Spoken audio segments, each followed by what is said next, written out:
Hello, I'm Benjamin Limmer, Bureau Chief for Public Transportation at the Connecticut Department of Transportation, and I'd like to welcome you to Along the Lines, a podcast series where we'll share exciting news and updates and explore current issues and ideas on Connecticut's public transportation system.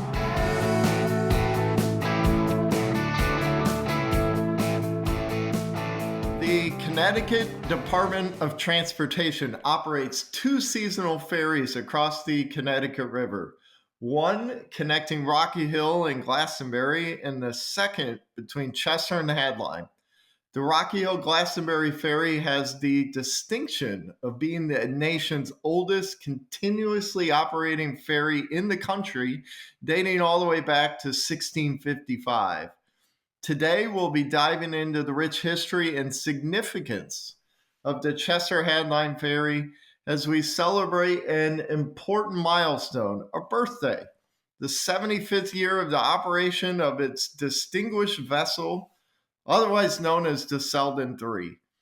And while not as venerable as the Rocky Hill Glastonbury Ferry, the Chester-Hadlyme Ferry has its own historical lineage in Connecticut dating back to 1769. Both of these iconic ferries continue to serve as vital arteries connecting communities across the Connecticut River for not only business but recreational travel as well. In 2023 alone last year, the Chester-Hadlyme Ferry facilitated the transportation of nearly 100,000 vehicles and more than 38,000 pedestrians and cyclists. Meanwhile, the Rocky Hill Glastonbury Ferry carried over 26,000 vehicles and welcomed over 11,000 passengers and bicyclists throughout the ferry season.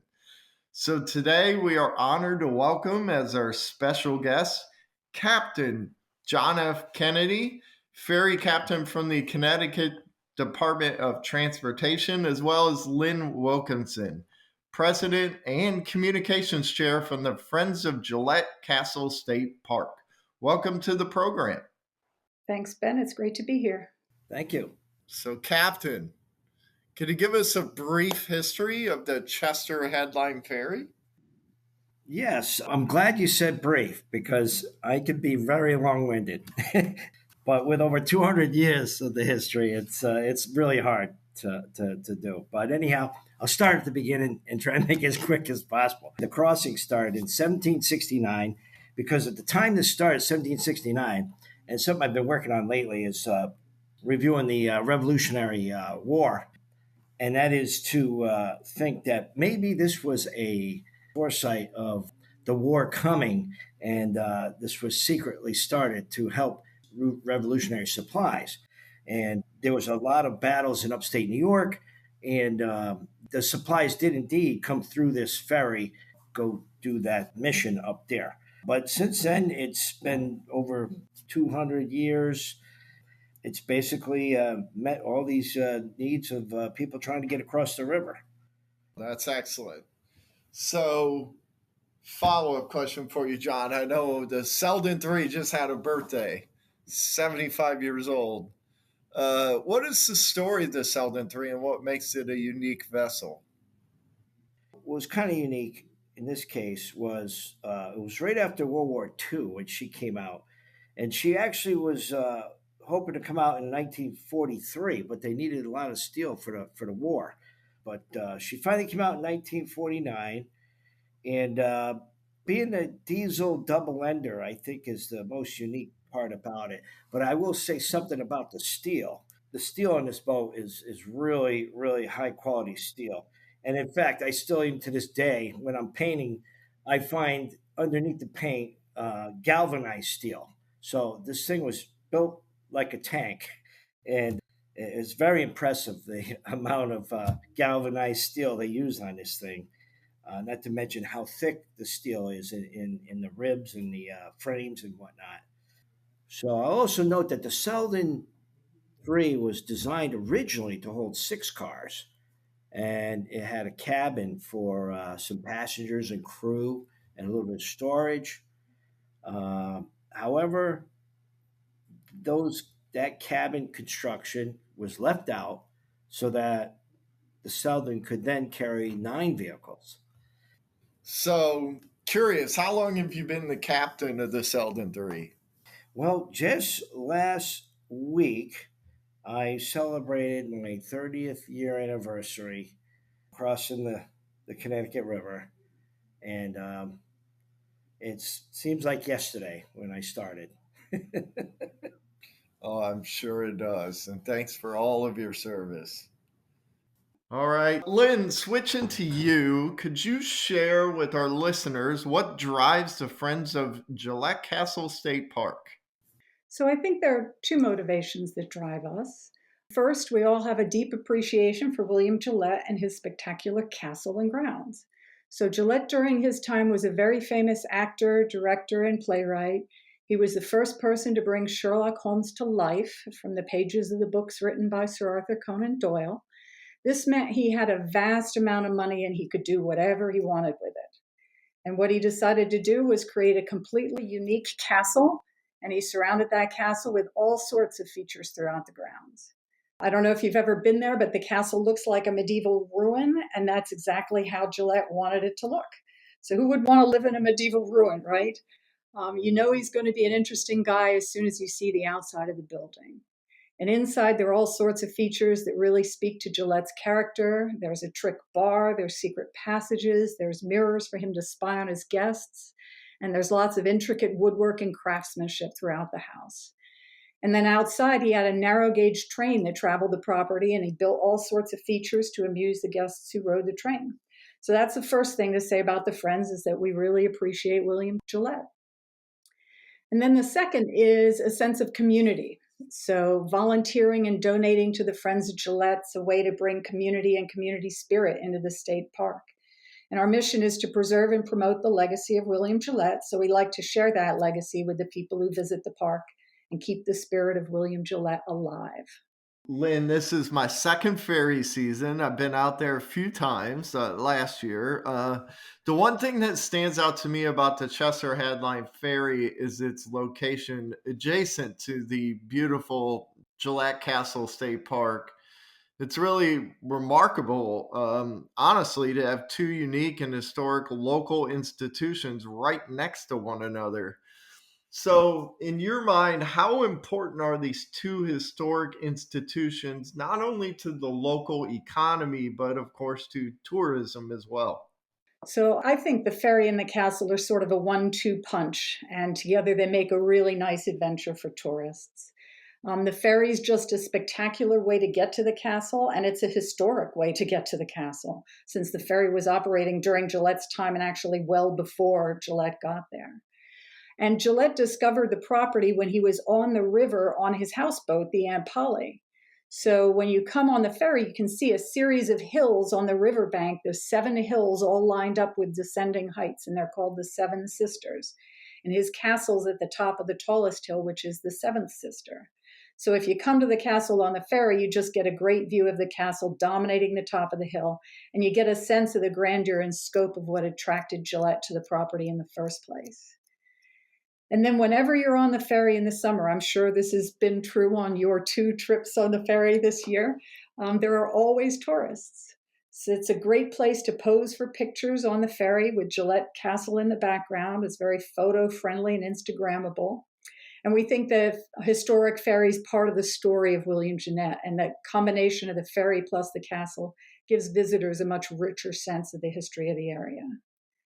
And then for local residents, obviously I'm local, the ferry is a very important link to expand access to the other side of the river. And John may talk about this a little bit, but I live in East Haddam and I use the ferry to get to Chester, which is just this stunning little town with great restaurants and shops. My husband and I love trips to the Chester's Farmer Market on Sundays in the summer, and we always go on the ferry to get there. So I think there's a lot of local tourism that's also enhanced by the ferry. Well, Lynn, I'd certainly say you're one of the number one fans of the ferry. Can you let our listeners know why you think the ferry is so special? So I think the first thing I'll say is that it's almost part of my childhood DNA. My father was just a huge fan of ferries. And I can remember growing up, we'd drive to vacation to various places. And I have a lot of memories of taking lots of detours just so that we could get on a ferry. And I think it made my mom a little crazy, but for the kids, it's a really cool, fun adventure to drive your car onto a boat. We had a blast. And today, as an adult, I love the ferry because it's just a much more pleasant way to get from one place to another. When I'm in the car, I'm usually just sort of zoned out. You're getting from here to there and not paying much attention. But when you ride the ferry, I always get out of the car, always get fresh air, take a pause, enjoy the sunshine, look at the birds, and just enjoy the journey. It's much more fun. And I think I'll do a plug for commuter tickets to the ferry. You can get a book for $3 a pop, $3 per commuter ticket. I keep a bunch in my car, and if it's a gorgeous day, I'm definitely going to be on the ferry. So, John, not only is the ferry important for tourism, of course, but it serves as a vital link across the Connecticut River. So, what makes the ferry services important to all residents throughout our state? Well, I'll tell you, as I've said before, everybody who comes across this boat comes off the boat very happy. Everybody is delighted to ride this thing. And the vitalness part is on both sides of the river where the ferry is, it's kind of rural. So there is a bridge several miles upriver. However, on occasion, there may be something going on with the bridge and they can't get across. So we are the next closest link. The other two bridges are much further away. If it were not for the ferry, it could take somebody nearly an hour to get across. Where if they meet the ferry as soon as it gets to the dock or happens to be there when they get there, it's only a 3-minute crossing. And of course, the ferry service takes on an even greater significance in light of the ongoing construction of the East Adams Swing Bridge project. People love it when they show up and the ferry's right there to dock. They feel like they just hit the lottery. So, again, the ferry makes everybody happy. So they just love it. They love this boat. Oh, that's terrific. So, John, there's an exciting enhancement for all of our ferry customers this year, which is the introduction of the ability to purchase ferry passes through a new app called Token Transit. Could you elaborate on this development for all of our listeners? Yes, indeed. In fact, when I first heard about it, it seems like it could be a little intimidating at first. But once I was shown how to do it, it's very easy. The very basic part of it is if you just Googled Token Transit, it'll bring you to these applications or apps. And then it's just a matter of clicking on it and downloading it onto your phone and following the directions. And very easy. You end up putting in your credit card information. And again, you just follow the directions so that when you go to the ferry, you click on your app and a pass will pop up and it'll be live and the ferry crew will see it and they just acknowledge that you've activated the pass and you get on the boat and away you go. Well, that is exciting news for sure. Switching gears, Lynn, back to you. I'd like to talk about the state park itself. So, what do you love about the castle and park, and what should our guests make sure they see when they visit?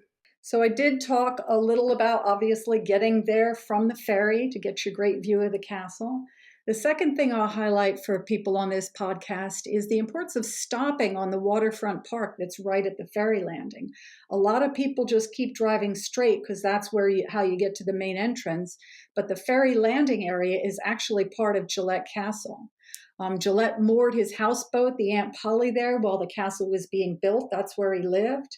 And if you come during low tide, you can see the wreckage of the Aunt Polly, which burned down under some sort of mysterious circumstances after the castle was built. There's picnic tables and a riverbank that's sort of fun to play on. And then the third feature on the riverbank is the home of Yukitaka Osaki, who was Gillette's right-hand man. And one of the big projects for the Friends right now is to restore his home. So it's not a very impressive home right now, but we have a sign stapled on the house. You could read about Osaki, who was really truly a fascinating man in his own right, and it's worth learning his story. And then after your visit on the waterfront, and actually you can watch the ferry go back and forth, which is loads of fun. And after you're done with that, you can drive or hike up to the castle. And at the Visitors Center, we have a brief movie where you can learn the story of William Gillette. You can see the restored engine of the train that used to travel the grounds.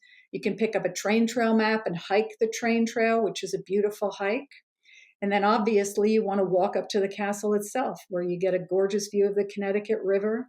And lastly, you want to get inside the castle, which is full of little gems and beautiful tidbits, and a lot of guides who can tell you a lot more about the history of Gillette and his castle.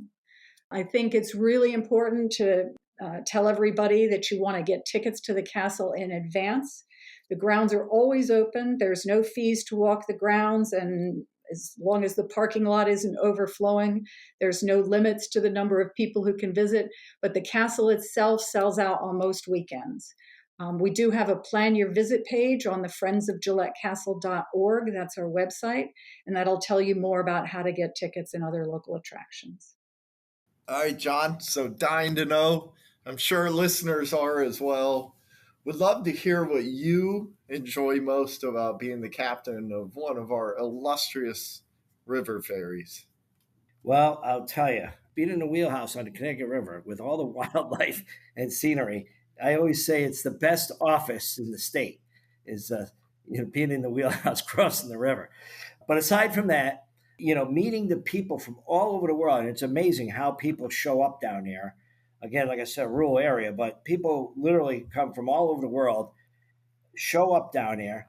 And even though it's a 3-minute crossing, it's amazing how much a little conversation you can have with somebody to find out they come from the other side of the world, what they do, where they're going, why they're here, where they're going next. And it's just been amazing, all these people I've met, literally from all over the world. Last year, I met a couple from Australia. They were in a camper, RV, and they were traveling the United States. They took a cruise ship to Alaska, jumped in the RV. Now they're down here at my ferry boat. And again, from all over the world. Norway, those people are great. Just last week, I met some people who were connected to the Capitol down there in D.C. They have relatives who were senators and all this. They talk. In fact, they were telling me how their relatives were friends with John F. Kennedy, and he was all called. They're all on the first name basis, Jack, and he's all this, and the people from all over the world. Just the best part about this position here. I would like to thank our esteemed guest today, Captain John Kennedy and Lynn Wilkinson, for engaging us in such an insightful conversation. Here at the Department of Transportation, we take immense pride in spotlighting our 2 historic ferries, which continue to serve as an important travel option in our state. Our dedicated crew stands ready to welcome guests aboard once again as we move into the summer. If you hadn't had the pleasure of experiencing a ferry ride across the Connecticut River, I wholeheartedly encourage you to embark on this unique journey. It's an unforgettable experience for sure. I'm Ben Limmer. Join us next time for another episode of Along the Lines.